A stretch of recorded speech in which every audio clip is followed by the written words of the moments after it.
Okay, this is Math 2. We're going to do problem number 44 and 46 in Chapter 6. So the first one, the rest of them you can look online on the homework help, and the hints are pretty sufficient, so you should be okay.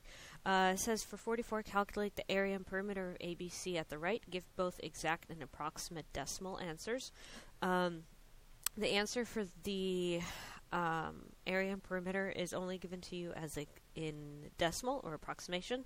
So we're going to try to see if we can work this out using just exact numbers as much as we can without actually rounding, maybe until we get to the end. So the first thing is the area, and then we're going to go for the perimeter. So you will notice very quickly that you only have the height of the triangle. So I'm going to, when I talk about the triangle, I meant the huge ABC as the triangle that I'm talking about. You only have the height, which is actually 4, and so you actually need the base, which is the total length from vertex A to vertex C. So you have a couple of things going for you. First of all, this triangle ABC is not a right triangle, so you can't exactly find, you're not going to be able to find the base until you actually split up. What I mean by split up is, okay, so for the first one that I was going to do, which was triangle AB, I don't know, and let's call this point down here at the bottom point ABC, I don't know, this point right here, we'll call it point D. So then I can say, okay, we need to find the length between A and D. And since this is 45, that's a 90-degree angle right here, then it really means this is going to be a 45-degree angle up here also. So this is 45, 45, 90. It's then an isosceles triangle, which means this leg right here, 4, is going to be the same as AD, since both of those legs have to be equal. Okay, now 4, 4, and then this one is a 30 degree, that's 90 degrees, so this up here has no choice but to be 60 degrees up here. So this is technically a 30, 60, 90 right triangle, and 4 is your short leg, since it's across from the smallest angle. So that means really quickly the hypotenuse over here is going to be an 8 right there. So that means in exact answers, this is, you can do the Pythagorean theorem, which is fine. You should end up with 4 root 3, or if you know the shortcut, this is a 1 to root 3 to 2 ratio, so this is going to end up being 4 root 3 down at the bottom. So now you have the entire base from A to C. Technically, the whole thing is 4 plus 4 root 3. So 4 plus 4 root 3. And I'm going to keep it as 4 plus 4 root 3, because if you try to add that together on the calculator, you're just going to get a decimal, and I don't want that yet. So now you have the base, and you have the height. So the area calculated should be half of the base times the height. Base times the height. So that's just going to be equal to half of your base is 4 plus 4 root 3 times the height, which is times 4. Alright, so your area is half of 4 is going to be 2, right? So half of 4 is going to be a 2 times 4 plus 4 root 3, which is the same as saying, oh, okay, well now I can distribute, so because there's a plus in the middle. So 8 plus 8 root 3, so the area is, as an exact answer, 8 plus 8 square root of 3, or better known as 21.86 units squared. Those are the same thing. Okay. Alright, so that's the answer. Sorry, that's a plus. So that's the answer in an exact, and then as an approximation. Okay, so we were really close. We had the height and the base.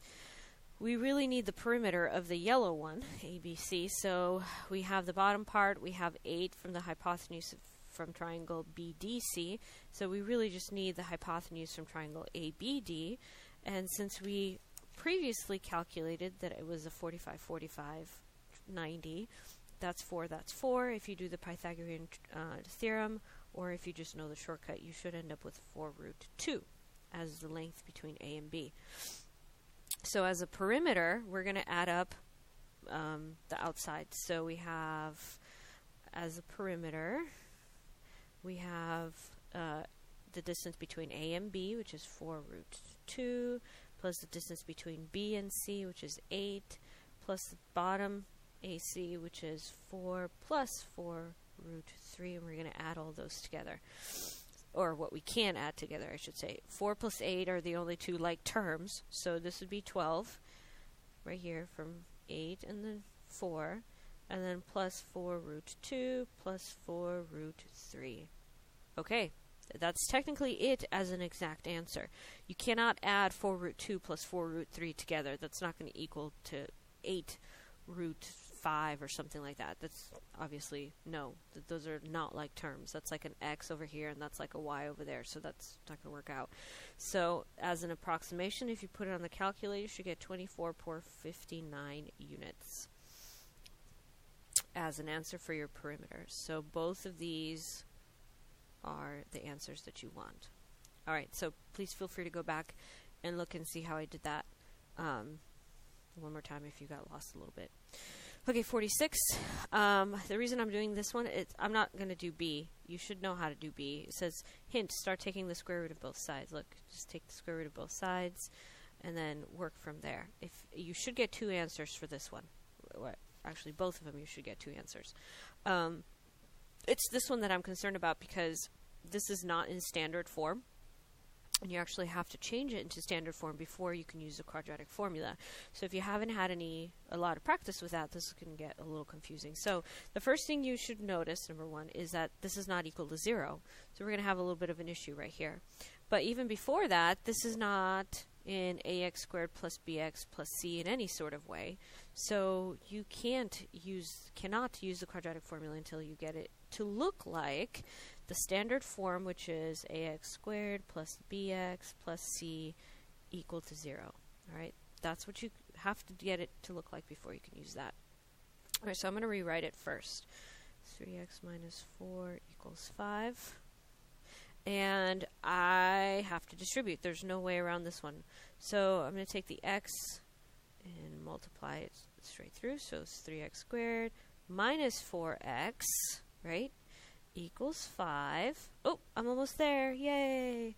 So now the only thing that's left to do is subtract 5 on both sides, minus 5 on both sides. So I have 3x squared minus 4x minus 5 equals 0. Okay, this works out. It's not factorable. So your A is going to be equal to 3, your B is going to be equal to negative 4, and C is going to be equal to negative 5.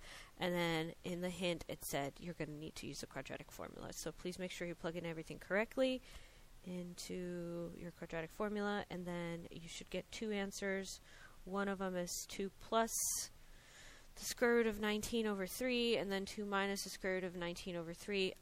I would actually prefer if you took the numerical value of this, because I want to know what these are. So the first answer should come out to something around 2 plus the second square root of 19 divided by 3. The first answer should come around to 2.12, somewhere around there. And your second answer should be somewhere around 2 minus second square root of 19 divided by 3, 0.79. So whichever way you clean, it's not so much this that I'm worried about, it's these two right here. Please make sure that those two are correct when you actually are doing the problems yourself. Okay, if you have any questions, see me at class.